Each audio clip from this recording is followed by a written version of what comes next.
Suğaqsa tayyorlashni bek so'radinglar. Bugun tafsiliy yo'llab o'tdim. Yurak belgisini besish mazmunini saqlab oling. Inkas rayoniga alt raqamlarni yo'llab qo'ying. Oldi bilan yemishtirib olgan morni qaynoq suv bir besib o'tgandan keyin sabzini mushalatda to'g'rab qaynoq suvdan bir pishirib o'tkazib olamiz.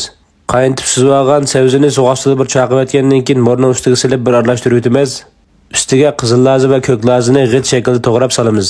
Ondan ustiga oz miqdorda shangyo, yana oz miqdorda xo'javiy qo'yamiz. Samsaqni sug'uchilab chiqarmagan samsaq suyidan bir cho'mich qo'yamiz. Arqadan suğaqsa jinsidan 2 cho'mich qo'yib olamiz.